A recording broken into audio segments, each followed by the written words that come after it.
Hola, bienvenidos a este webinar, en el que vamos a escuchar sobre cómo el COVID-19 ha acelerado la evolución del uso del espacio. Y pues bueno, este webinar lo va a dar Carlota Mendoza y Andrés Martínez. Andrés, ¿cómo estás? Muy bien, gracias. ¿Cómo estás? También muy bien. Oye, pues bueno, antes que nada, bienvenidos. Muchísimas gracias por participar en la Expo Negocios Inmobiliarios. Y también quiero hacer público, de verdad, qué hermosas oficinas tienes. Mil gracias. Ya ahorita no se alcanza a ver, pero tus edificios, tus oficinas, el concepto que ustedes manejan, estoy enamorado. Mil gracias, sí. Y lo tomamos muy bien de alguien tan buen gusto con esa silla IMSS atrás de ti. Está increíble. ¿Sabes qué me Así pasó? Que mil gracias. Mira, es que en el momento en que sabía que tenía que hacer home office, lo primero que hice, dije, bueno, creo que vale la pena invertir en un buen inmobiliario, un lugar donde vas a estar sentado tanto tiempo, donde vas a pasar tantas horas, pues creo que vale la pena, ¿no? Sí, ese iba a ser mi regalo de Navidad de este año, pero llegó la pandemia, así que un año más sin esa silla. Sí, pues no es tan malo, pero bueno, Andrés, yo te dejo con el micrófono, por aquí voy a estar, ¿de acuerdo? Y te dejo con la presentación. Mil gracias. Bueno, hola a todos y gracias por conectarse y por el interés en este tema. Les cuento rapidísimo de Público. Público nace hace 5 años y cachito. Nace con una filosofía de entender cómo la tecnología, la economía y el cambio de pensamiento cambiaban la interacción de la gente en las ciudades, sobre todo, ¿no? El cambio del comportamiento colectivo. Y cómo ese cambio de comportamiento colectivo se conecta con la infraestructura de las ciudades, que generalmente son los inmuebles, ¿no? Y entonces nos llama mucho la atención que el inmueble se hace y dura, pues, se hace para que dure 100 años o 200 años. En el caso de México, estamos haciendo un hotel con muros de hace 400 años, ¿no? Entonces, los inmuebles se hacen para que duren mucho tiempo, pero la tecnología avanza a otro ritmo completamente. Y a mí me intrigaba mucho, y a mi socio Emilio también, cómo los espacios se tenían que dar uso, por un lado, y por el otro lado, cómo las ciudades son entes vivos que tienen un pasado, un carácter, un presente y tienen un futuro, sin duda, ¿no? Y como si la ciudad fuera un individuo, cómo tienes que estar muy orgulloso de lo que fuiste, en este caso la ciudad, de lo que eres, pero también tienes que estar muy abierto a cambiar y adaptarte al mundo nuevo, ¿no? De nuevo, a este cambio de tecnología o cambios derivados de la tecnología, cambios de pensamiento y cambios económicos. Entonces, así nace Público, y ya bajado a algo más terrenal. Tenemos 2 compañías, una compañía que es una creadora de ideas y una operadora, que se llama Público. Esta compañía precisamente estudia estos cambios que estoy hablando y genera propuestas de un uso para adaptarlo en un inmueble, ¿no? Entonces, Público tiene arquitectura, como in-house, tiene diseño mobiliario y producción de mobiliario in-house, tiene la parte de operación y de creación de experiencias. Carlota, quien presentaron al principio, es directora de marketing y como imagen de Público. Todo eso está metido, ¿no? Y por el otro lado, hay una empresa hermana que se llama Iterativa, que viene de iterar, y ahorita les digo por qué es relevante ese nombre, que busca los inmuebles y ejecuta la idea de Público, ¿no? Entonces, Iterativa se asocia con fondos de capital, con family offices, con diferentes inversionistas. Compramos los inmuebles, los adaptamos de acuerdo al proyecto de Público, para dárselo a Público y que lo opere, ¿no? Y la evolución que ha tenido Público ha sido oficinas, espacio de trabajo, coworking, que yo creo que es un término que muy pronto se va a dejar de usar porque este formato de trabajo va a ser el más común.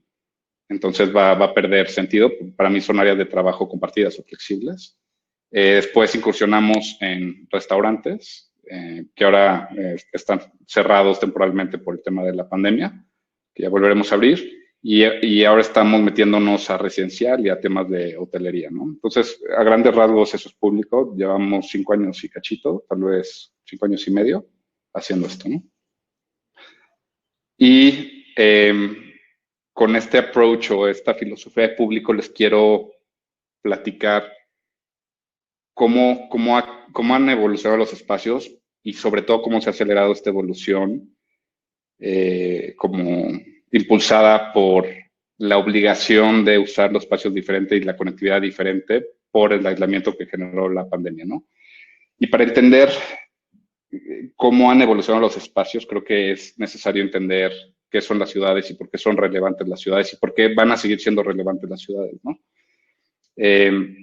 Aquí puse unos quotes de un autor que me gusta, que se llama Edward Glaeser, que escribió un libro que se llama The Triumph of the Cities. Edward Glaeser dice que las ciudades son, si no el invento más importante de la humanidad, uno de los más importantes de la humanidad. Y se respalda en datos como si tú ves expectativas de vida en zonas urbanas contra en zonas rurales, y es mucho más alta en zonas urbanas. Si concentración de riqueza es lo mismo, si ves índices de felicidad, que es una métrica más, pero es lo mismo. Y sin duda hay miseria en las ciudades, pero hay mucho más miseria fuera de las ciudades, ¿no? Y yo lo que veo de una ciudad es que la ciudad es este ambiente que permite que los humanos interactúen, intercambien ideas y esas ideas sean iteren, por eso se llama iterativa nuestra empresa de desarrollo. Y a partir de esa iteración y esa interacción entre individuos se genere conocimiento y se generen ideas y eso genera muchísimo valor, ¿no? Eso permite avances médicos, eso permite avances filosóficos, eso permite avances humanísticos, eso permite todo. Entonces, para mí la ciudad es el caldo de cultivo de las ideas y del progreso humano. Y esta idea como que me da muchas vueltas. Alguna vez leí que todas las partículas, no las partículas, los elementos y los compuestos del universo, y específico de la Tierra, se generaron por choques interminables durante millones de años de partículas una tras otra, tras otra, tras otra, ¿no? Donde una partícula chocaba con otra, generaba una nueva y esa nueva con su antecesor o con otra, etcétera, y se generaron todos los compuestos y todos los elementos que eventualmente permitieron la vida, ¿no? Y entonces, para mí, esa idea de la creación de vida a través de interacción e iteración, a mí me vuela la cabeza, ¿no? Y yo creo que eso es la ciudad para el humano. Y la ciudad está dentro del humano y solo como que la expone, ¿no? Y la crea. Es una naturaleza intrínseca del humano. Es chistoso porque es instintivo que nos juntemos. Toda la humanidad cabría en el estado de Texas, todo el mundo con una casa como con jardín y labrador. Toda la humanidad cabría en la extensión de Texas. Sin embargo, decidimos concentrarnos en diferentes ciudades chiquitas y apretarnos y dejar todo el vasto territorio de la Tierra vacío, ¿no? O sea, podremos vivir todos en el campo teniendo cada quien hectáreas y hectáreas, pero no decidimos no hacerlo así, por un tema, en mi opinión, instintivo. Pero los resultados son claros, ¿no? O sea, toda la innovación del humano se crea en las ciudades.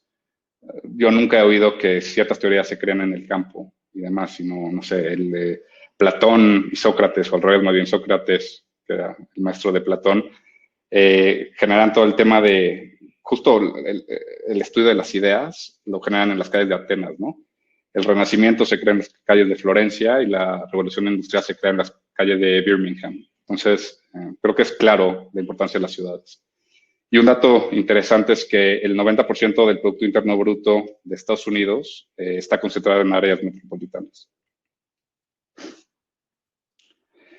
Les quiero contar esta historia de Nueva York para que vean que una ciudad está hecha por seres vivos por nosotros y por lo tanto está viva, ¿no? En el 1700, Nueva York se volvió el puerto inglés más importante de todas las colonias inglesas, que ha sido el imperio más grande de la historia del hombre, ¿no? Pasó a Boston en ese momento en América. Para el 1800, la primera mitad, o sea, de 1800 a 1850, la población de Nueva York pasó de 60,000 a 800,000 habitantes. Entonces, Nueva York se volvió el puerto por excelencia del mundo. Toda la industria manufacturera más importante del mundo ahí, ¿no? Entonces, llegaban bienes de otros lugares, se manufacturaban, se consumían ahí y era importante que la concentración de gente. Luego salían productos manufacturados y se iban a otros lugares, ¿no? Sin embargo, para 1900, el tema de la globalización que viene por una eficiencia en costo de transporte hizo que esta manufactura se fuera a otros países, principalmente asiáticos, donde los salarios eran mucho más bajos. Entonces, la manufactura perdió relevancia completa en Nueva York. Sin embargo, se volvió un hub ya no de manufactura y de puertos, sino se volvió un hub de ideas. Y a partir de esas ideas, Nueva York se volvió la capital financiera del mundo, ¿no? Y para que se den una idea, para 2015, el salario promedio de un neoyorquino era 170% más alto que el promedio de Estados Unidos. Y hay algo muy irónico que a mí me llama mucho la atención. Hay esta teoría en real estate de costo de tierra contra distancia del centro de la ciudad, ¿no? Entonces, mientras más lejos del centro de la ciudad, más barato es. Mientras más te acercas al centro de la ciudad, más caro es la tierra. Entonces pensarías, si baja el costo de transporte, pues debería de bajar el costo de la tierra. Y pasó completamente lo contrario. Cuando puedes volar de un continente a otro relativamente fácil y demás, el costo de la tierra en Nueva York y en otras ciudades densas siguió subiendo. Y no solo eso, a partir de Internet, donde podemos tener estas interacciones, digo, esto es más reciente, ¿no? Pero que podemos tener estas interacciones remotas y demás, sigue subiendo el precio de las ciudades más densas, sin parar. Veamos qué pasa a partir de ahora. Yo creo que algún ajuste va a haber, pero yo creo que esa tendencia va a seguir. Y es por el valor de las ciudades respecto a la creación de ideas. Esa es una opinión personal, pero es como lo veo. Aquí me explicaron cómo subir mi foto. Aquí está. Y esto me lleva a esta idea que me gustaría que se quedara como en la mente de los que me están viendo, que la densidad es igual a productividad. Como les había dicho, el 90% del PIB de Estados Unidos está concentrado en zonas metropolitanas. El 86% de los trabajos está concentrado en zonas metropolitanas. Y por otro lado, la densidad crece, más bien la productividad crece proporcionalmente a la densidad. Entonces, en la gráfica a la izquierda está en el eje de las Yes, la productividad de acuerdo a GDP per cápita en Estados Unidos, y en el eje de las X, la densidad. A mayor densidad, mayor productividad, y puede llegar hasta un margen entre 6 y 28%, 30%. Por 30% en aumento de productividad es un mundo, ¿no? Es una locura. Como nosotros vemos en público la relación entre la densidad, la tecnología y el cambio de pensamiento, que alimenta las tres, es este círculo virtuoso, que se genera, que se empieza con densidad. Entonces, la densidad empieza o promueve que la gente hable entre ellas, que tenga una idea, esa idea se desarrolle y demás. Eso genera un cambio de pensamiento. El cambio de pensamiento genera tecnología. La tecnología permite vivir más densos o más eficientemente, y eso hace que se haga más interacción y puede correr para cualquier lado, ¿no? Entonces, este ciclo, que a lo mejor las flechas deberían ir para todos lados, es algo increíble, pero el resultado son ideas. Entonces, bueno, eso es como mi introducción a por qué es importante la ciudad y por qué es importante la densidad. Y luego les voy a platicar en nuestra visión, cómo ha cambiado el trabajo. Entonces, desde 1900, con Standard Oil, o 1940 o 50, se empiezan a generar estas gigantescas corporaciones que empiezan a ser globales, que antes no sucedía, por la eficiencia del costo de transporte, ¿no? Se abren canales para cruzar Europa, se abren canales para cruzar América, empieza la aviación y demás. Entonces generan empresas gigantescas, Coca-Cola, no sé, muchas. Esto cuando hay un boom económico, ¿no? y cuando hay un bust, cuando hay una baja en un ciclo económico, las grandes empresas se tienen que hacer más chicas. Y cuando se hacen más chicas, sacan a lo que no es esencial en ese momento en las actividades de la empresa para sobrevivir la crisis. Esto pasó en la crisis del .com, esto pasó en la crisis del 2008. Entonces, las empresas grandes sacan a, digamos, el departamento de diseño gráfico, al departamento de marketing, al departamento de como derecho o legal interno para expansión internacional, o lo que sea que no es esencial en ese momento, y sigue operando. Pero estos departamentos, estas personas que salen, necesitan seguir trabajando. Entonces generan nuevas empresas que le dan servicio a la empresa donde trabajaban o a otra similar y se dan servicios entre sí. Se vuelve una economía mucho más on demand que antes y se vuelve una economía mucho más pulverizada en pequeñas y medianas empresas que antes, ¿no? Hay un pronóstico de McKinsey que para el 2030 el 50% del Producto Interno Bruto de Estados Unidos va a ser contribuido por este formato de pequeñas empresas y freelancers. Sin embargo, el espacio no está hecho para esas empresas. Si tú ves un edificio de oficinas típico, mide 1,000 metros cuadrados o 2,000 metros cuadrados la planta, los contratos son a 10 años, la empresa tiene que meter los CAPEX, que son los costos de adecuar el espacio, y son, no sé, muchos miles de pesos por metro cuadrado que se convierten en millones de pesos por adaptar un espacio que no es tuyo, y demás, ¿no? Y esto podría hacer sentido para empresas grandes, que ahorita hablamos de cómo ha cambiado como ese paradigma a partir de esta crisis del COVID-19, pero a las empresas chicas definitivamente no les funciona, ¿no? A las empresas chicas les funciona algo más chico, preparado para equipos más chicos, le funciona algo que ya está adaptado, que nada más llegas y te conectas, y pues, no necesariamente tienes el dinero para adaptar un espacio de esos, pero a lo mejor sí tienes el dinero para pagar una renta un poco más alta por metro cuadrado o más alta por metro cuadrado, pero no tienes que desembolsar una la nota al principio. Pero va más allá que esto. En la generación de nuestros papás y abuelos, el sueño era salir de la carrera, tener una casa con jardín y tener un perro y demás, y como cosas grandes, ¿no? En nuestra generación, por este tema de densificación de las ciudades, ya no podemos pretender a eso porque es muy complicado. Entonces decimos, bueno, voy a vivir mucho más eficientemente en espacios más chicos, más céntricos, donde se conserven más ideas y más gente afín a mí, y voy a compensar esto de no tener jardín y tal vez no tener hijos a los 24 años y lo que sea, con tal vez viajar más o dedicarle más tiempo a aprender de arte y tener 1 o 2 piezas de arte que me llaman la atención. O a comer más veces afuera. O sea, me acuerdo que mi papá me decía, es increíble cómo comes afuera.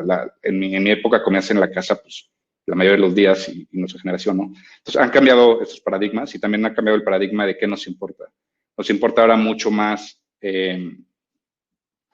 la autonomía, nos importa mucho más que nuestros valores estén reflejados en el trabajo, que el propósito de lo que hacemos genere un bien en el que creemos, etcétera, ¿no? Entonces, todo este cambio de ideas requiere una adaptación y el cambio de formato de empresas requiere que el espacio se adapte. Y aunque el 50% del Producto Interno Bruto va a ser contribuido por pequeñas empresas, el 90 y tantos % del espacio de trabajo no está adaptado para eso, ¿no? Entonces, ahí hay una oportunidad gigantesca. Lo voy a intentar pasar rápido, pero aquí es para que se den una idea del tamaño del mercado del trabajador independiente. El trabajador independiente, esto es Europa y Estados Unidos, y es un promedio, conforma entre el 20 y el 30% de la población en edad de trabajar de Europa y Estados Unidos. Estos son 162 millones de personas. De esto, el 50% no tienen un trabajo tradicional, sino que solo se dedican a este trabajo independiente.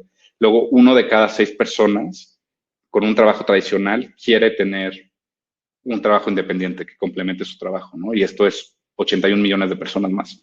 Entonces, hay un untapped market de 81 personas que se volverían freelancers y que tendrían que tener un espacio para trabajar, que no lo tiene, y 162 millones de personas que ya son trabajadores independientes que tal vez no tengan este espacio para trabajar, ¿no? Entonces, lo que quiero decir aquí es que el mercado es gigantesco y por eso le digo que la palabra coworking va a dejar de tener vigencia porque todo el espacio, la mayoría del espacio del mundo va a estar adaptado para esta forma de trabajar.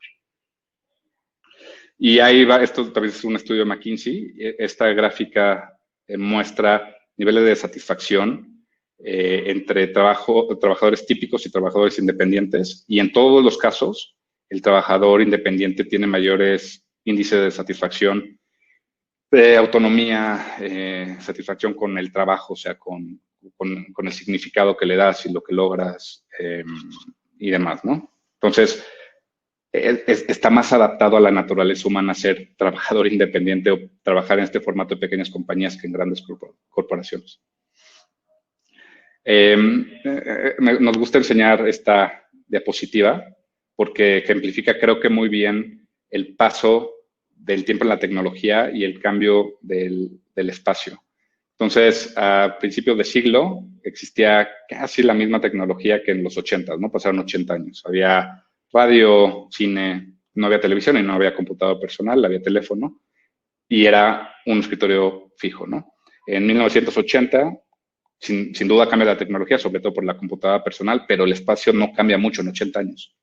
Y de los 80 para acá, que es mucho menos tiempo, todo, absolutamente todo cabe en un celular, que es una supercomputadora, o sea, en los 80 la tenía la NASA y ahora la tenemos cada quien de nosotros en la bolsa y hace todo, absolutamente todo, pero nos permite también movernos y nos permite conectarnos con otras personas. Estoy seguro que ahora de haber gente viendo esto en su teléfono celular, tal vez caminando, ¿no? Y ese es nuestro punto. La tecnología cambia a un ritmo completamente diferente al espacio. Aquí voy a aprovechar para un poco de publicidad de público. Este es el último edificio que abrimos en Prado Norte. Ahorita somos anfitriones de Design House, de Design Week. Lo abrimos. Lo que quisimos hacer con este edificio, que era un edificio residencial de construir los 30s, era mantener esa sensación de casa y que la gente cuando fuera a trabajar se sintiera en casa. Porque cuando se vuelve móvil el trabajo, te lo llevas a tu casa y la casa te la llevas de alguna manera también al trabajo. Entonces creemos que emular la casa en diferentes espacios y no concentrarlos en un gran espacio como de central de autobús, como un área común, sino repartirlo como se reparte en una casa, es un ambiente muy bueno para trabajar y muy productivo. Este es en Hamburgo. Es un edificio de finales de 1800, porfiriano, con vitrales rescatados y demás. Entonces, otro tipo de ambiente. Esto no es tanto casa, sino es, bueno, sí es una casa, pero de 1800, ¿no? Y este es Molière. Este es un edificio típico que quisimos conectar en diferentes partes y invitamos artistas y demás. Lo que les quiero decir aquí es que esta es nuestra interpretación de la adaptación del espacio de trabajo. Público, lo que queremos hacer es atraer gente creativa de diferentes industrias. Pueden ser fondos de inversión o pueden ser arquitectos per se o diseñadores per se, pero lo que queremos es, a través de nuestra propuesta de valor y nuestra estética y nuestros servicios, atraer a la gente creativa. Y así hay otros coworkings, y así hay otros espacios de trabajo que a lo mejor unos se concentran en tecnología y demás. Nosotros nos gusta, por las pasiones de la gente que conformamos el equipo, lo que nos gusta es la parte creativa. Entonces les quería dejar una imagen como visual una imagen visual, pero les queremos dejar unas imágenes para que vieran lo que es público. Y bueno, ya llegamos al punto como clave de la conversación, que es para mí el gran experimento forzado, pero súper valioso que significó el COVID. O sea, claramente es una situación dificilísima y no, sin menospreciarlo, y seguramente ha significado tragedias para muchas personas y hay que tomarlo en serio, sin duda. Pero un ángulo es ver cómo ha acelerado este entendimiento del espacio de la gente y en específico del trabajo, que en nuestra opinión el trabajo es lo que genera los diferentes usos de la ciudad. Entonces, bueno, lo que pasó con el COVID es que nos dijeron, no tienen de otra, se tienen que encerrar, pero tienen que seguir trabajando, ¿no? Porque pues, hay que seguir echando a andar en la medida de lo posible la economía y poner pan en la mesa. Entonces, se tienen que aislar, pero tienen que seguir chambeando. Entonces, nos recargamos en la tecnología que, gracias a Dios, nos pegó con la tecnología que existe porque nos permite seguir trabajando, pero evidenció varias cosas. Una es que, sin duda, la interacción social y en persona es valiosísima, irreemplazable, pero tampoco es tan necesaria todos los días, ¿no? No tienes que juntarte todos los días, no tienes que hacer commuting o transporte de 2 horas todos los días. Puedes tener remote work en ciertos días de la semana, en ciertos lugares que te convengan, ¿no? Y remote work no es sinónimo de home office, ¿no? Porque hay gente que de plano no puede trabajar en su casa por diferentes circunstancias, pero a lo mejor le conviene más trabajar en un espacio como público o en una cafetería o en un hotel y no ir a la oficina ciertos días. Entonces, evidenció eso, pero trajo ciertos problemas, ¿no? Uno es la gente, es como la cultura, cómo promueves la cultura remotamente. Para mí la respuesta es con mucha claridad y muchos ejercicios que tendremos que aprender, pero también viéndonos cara a cara y tener una interacción personal, donde sea más fácil hablar de nuestra vida personal y cómo nos sentimos y demás, generar amistad, leernos las caras y saber aunque te están diciendo algo, a lo mejor significa otra cosa y saber que puedes estar pasando un mal rato. Eso se necesita, entonces nos tenemos que ver físicamente. La otra parte es como estructural en las empresas, cómo alguien puede tener esta relación con su jefe o con la gente que le reporta para hacer más eficiente la dinámica de la empresa. Otra parte de procesos, ¿no? Cómo se puede checar que alguien sí está haciendo su chamba de lejos y va a haber más reportes o haber más cosas por el estilo. La otra es tecnología, que haya buen internet y demás. Pero todo esto, en mi opinión, se tiene que entender desde un punto de vista que el espacio físico es necesario. O sea, sin espacio físico y sin interacción física es muy complicado generar cultura y es muy complicado generar crecimiento y es muy complicado generar nuevas ideas.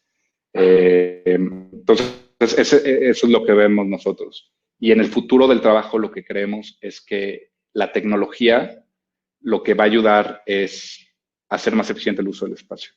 Es decir, estoy usando un ejemplo análogo. Un aeropuerto no se diseña para el 100% de su capacidad, se diseña para el 70% de su capacidad o 80% de su capacidad.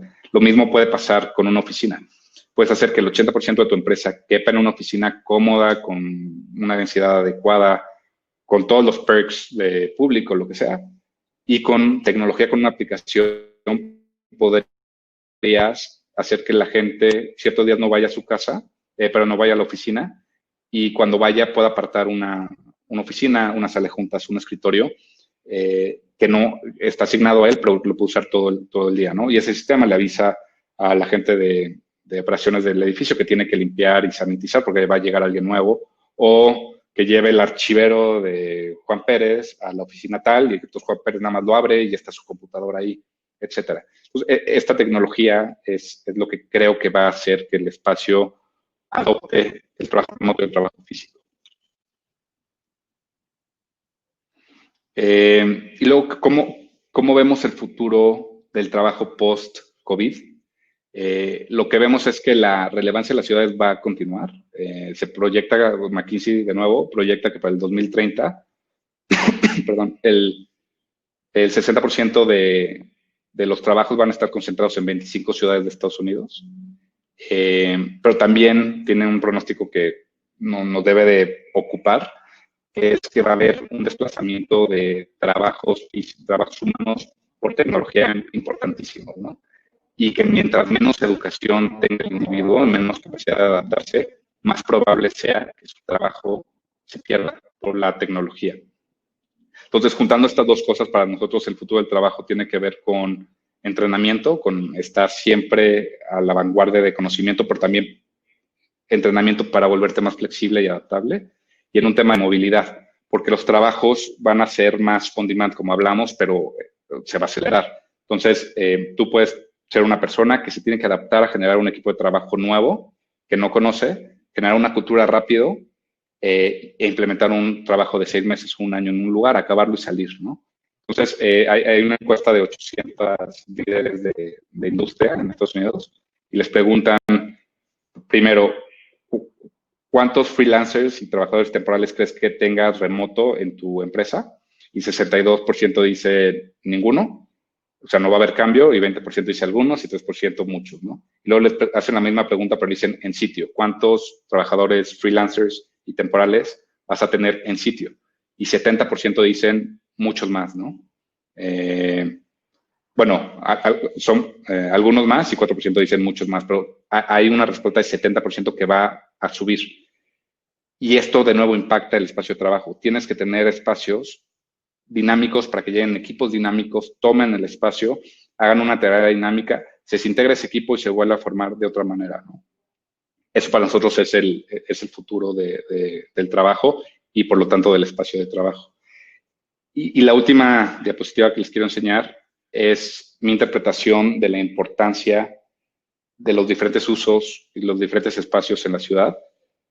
Para mí el trabajo es la piedra angular de lo que determina la dinámica de la gente en una ciudad, porque el trabajo normalmente es el motivo número uno de migración, es el motivo uno de estar en una ciudad u otra, o de estar en las afueras.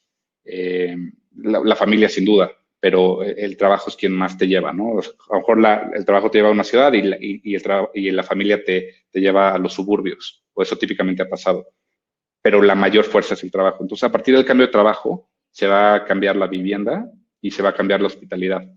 Entonces, pusimos estos círculos y pusimos las intersecciones de trabajo con estos otros dos usos.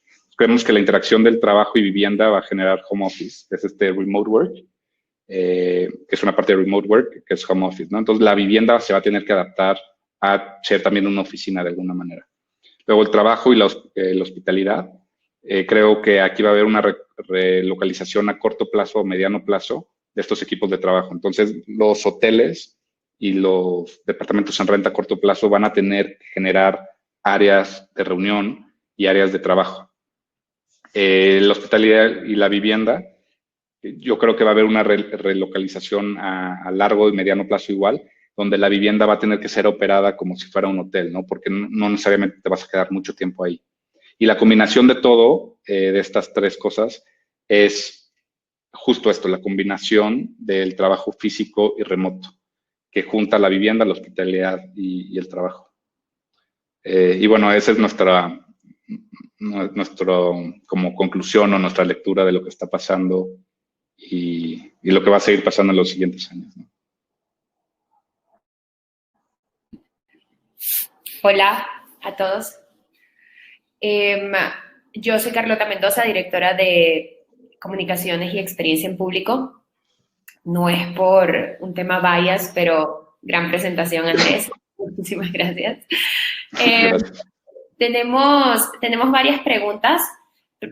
Primero que todo, gracias también a todos por sintonizar y por hacer sus preguntas. La primera pregunta es de José Antonio Valle. ¿Cómo realizas el análisis de la gente que le vas a rentar un espacio? ¿A nuestros clientes o los dueños de los edificios? Yo creo que es a los clientes.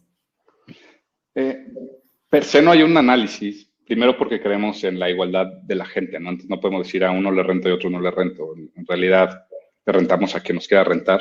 Pero lo que sí creo es que a partir de nuestra propuesta de valor, que no lo comenté, pero nosotros vemos que la industria del trabajo va a evolucionar como evolucionó la industria de la hospitalidad.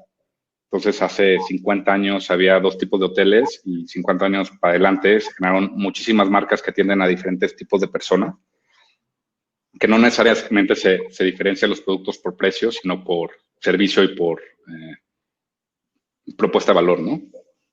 Así vemos también el trabajo. El trabajo se va a dividir en diferentes propuestas. Nosotros específicamente nos gusta el lado creativo y de diseño. Entonces tomamos inmuebles completos, nunca nos vas a ver en un piso 15 de un corporativo, en un corredor corporativo. Siempre tomamos inmuebles completos y generalmente, 90% de las veces, tomamos inmuebles con ciertas características históricas o artísticas que tal vez, o la mayoría de las veces fue una cosa antes y ahora es otra, con este tema que les platicaba de la identidad de la ciudad. Y nos aliamos con artistas, diseñadores y demás, y con nuestro equipo de arquitectura interno que lidera el arquitecto Alfonso López Velarde, que es socio fundador también de Público. Adaptamos el espacio y generamos, en mi opinión, experiencias diferentes, ¿no? Y eso hace que atraigamos gente que normalmente tiene que ver con la creatividad. No importa la industria, como les había contado, le rentamos a fondos de inversiones internacionales, le rentamos a abogados, pero también a agencias de marketing, a arquitectos, a diseñadores y demás. Entonces, hay una selección un poco, no selección natural, Orgánica. Natural. Sí, una selección como orgánica de a quién le gusta nuestro producto y pues, a quien nos quiera rentar, le rentamos, sin duda. O sea, también esa filosofía de público. Claro. Todos, absolutamente todos somos iguales, ¿no? Viene también de la palabra, ¿no? Correcto. Nos llamamos. Perfecto. José Luis pregunta, ¿cómo considerarías las zonas de coworking en una zona industrial creciente? Yo creo que está ligado con este tema que les decía de la especialización de los espacios de trabajo. Va a haber, sin duda, una rama de esta especialización que tenga que ver con la parte industrial y más con el futuro, los siguientes 10 años de la pelea de Estados Unidos y China, donde México se va a beneficiar por los trabajos de manufactura. Conforme más crezca esa industria en México, más van a ser necesarios los espacios para que la gente en esta industria pueda colaborar y demás. Y en la manufactura se van a crear grandes naves industriales que a lo mejor tengan sus oficinas adentro, pero también proveedores de esas naves industriales que tal vez sean equipos de 15 personas que están importando algo y esa gente necesita trabajar en un lugar, pero sobre todo necesita interactuar con gente afín, ¿no? Entonces yo sin duda veo que en las afueras va a haber una propuesta de espacios de trabajo flexibles y que generen comunidad para esa industria y para otras, ¿no? Perfecto. Tenemos a María Macías. ¿Cómo hacer atractivo un coworking local que no es una franquicia? Me imagino que se refiere un poco a franquicia como de las grandes, muy grandes. No sé. Te digo cómo hacemos nosotros, si quieres. Lo que hacemos nosotros tenemos... La filosofía de Público es no ser una empresa de coworking. Somos una empresa de una filosofía. Entonces hicimos un credo que está en nuestra página de internet y en uno de los valores de nuestro credo es colaborar. Entonces lo que hacemos mucho es mantener la esencia de que es público y la mantenemos a lo mejor con cómo distribuimos los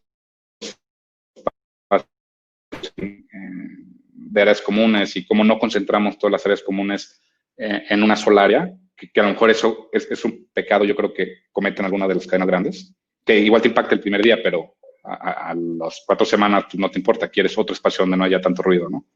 Entonces, hacemos eso y luego invitamos gente que a lo mejor son de otras disciplinas a intervenir los edificios, interioristas, artistas, arquitectos y demás. Entonces, de esa manera no generas un cookie cutter, ¿no? No generas una empresa de moldes, sino generas una empresa orgánica de humanos. Es como lo hemos hecho nosotros.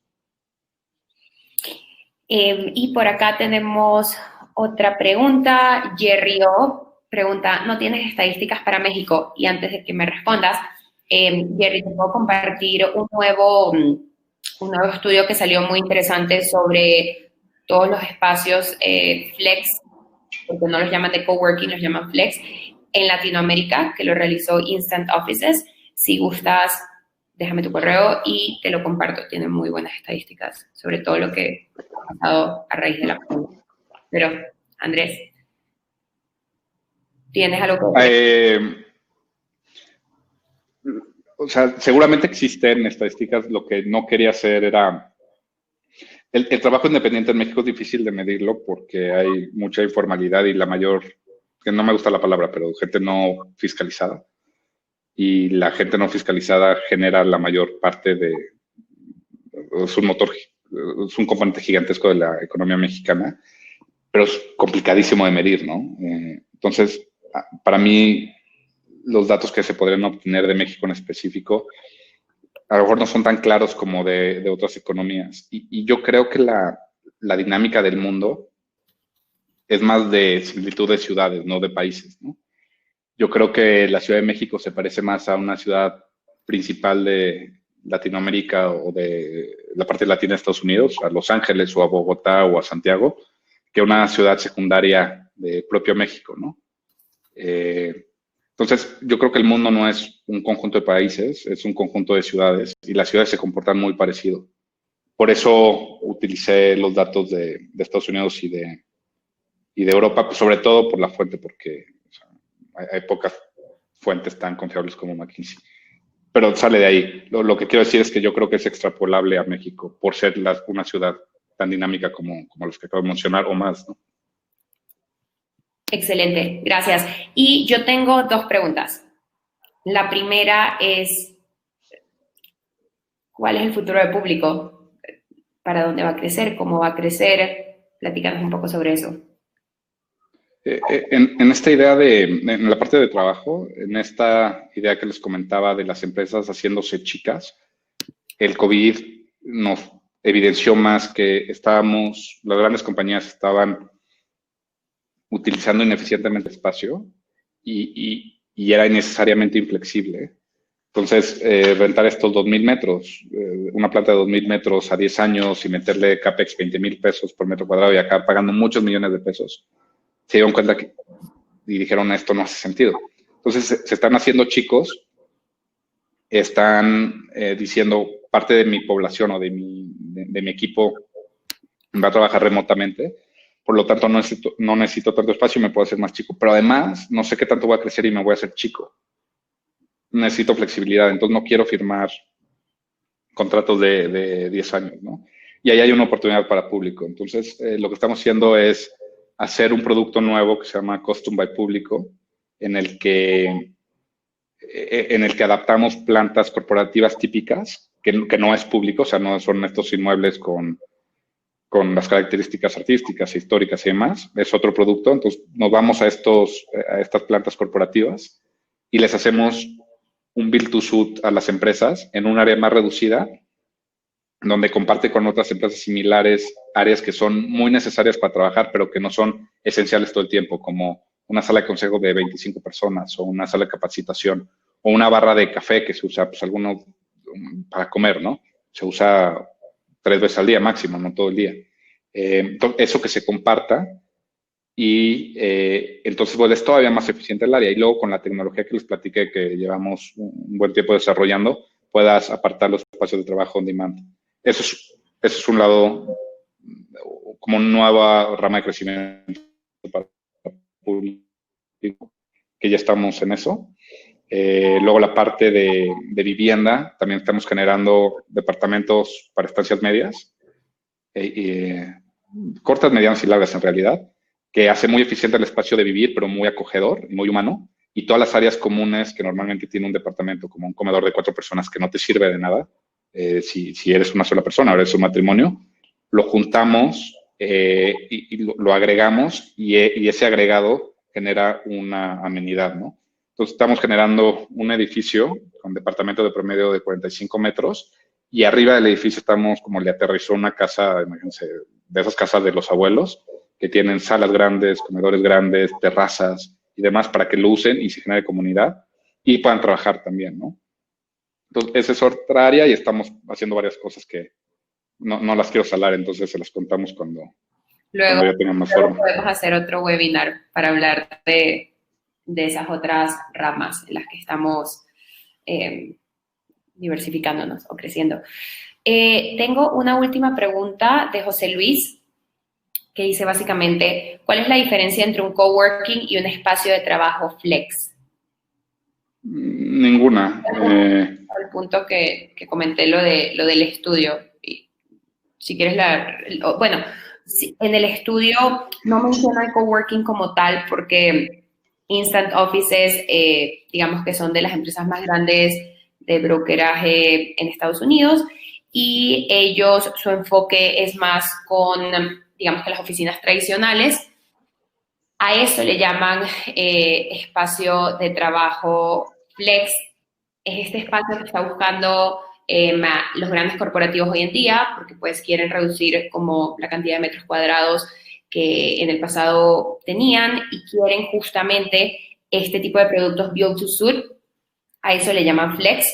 Y el tiempo de los contratos, ¿no? Y sí, flex porque se lo puedes hacer a la medida, porque los contratos son mucho más flexibles que en las oficinas tradicionales. Flex porque puedes tener a más miembros de los que normalmente tendrías, pero un poco balanceándolo entre el home office y la oficina a través de la tecnología, etcétera, etcétera. Entonces, eso es un poco como digamos, este término al que yo me referí. Pero bueno, muchos coworkings están desarrollando estos espacios flex.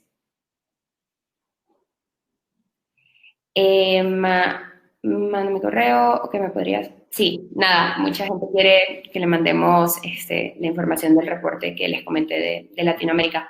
Pues, de nada, Miriam. Qué bueno que les gustó y que se quedaron todos escuchándonos por estos 45 minutos.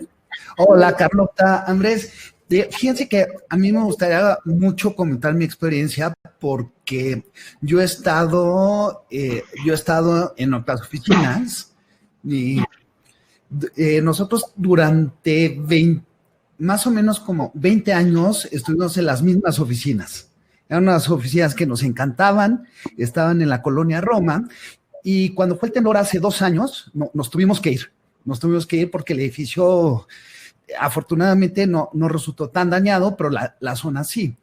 Y nos fuimos a otras oficinas y siempre me quedé con las ganas de regresar a una zona donde podía caminar, donde no tuviera problemas con el rush hour. Cuando entras a un elevador en un gran corporativo y de repente te enfrentas a que tienes 20, 50 personas que quieren entrar contigo al elevador y para poder entrar son largas filas. Creo que esta propuesta, estas oficinas es lo que muchos de nosotros estamos buscando. Un lugar tranquilo, un lugar donde tengamos accesos rápidos, fáciles, muy bonitos y con muchísimo estilo y un sabor propio. De verdad quiero felicitarlos porque sí, estoy enamorado de sus oficinas, es la verdad. Gracias, Emiliano. Ya me gustaría. Es tu casa, mil gracias.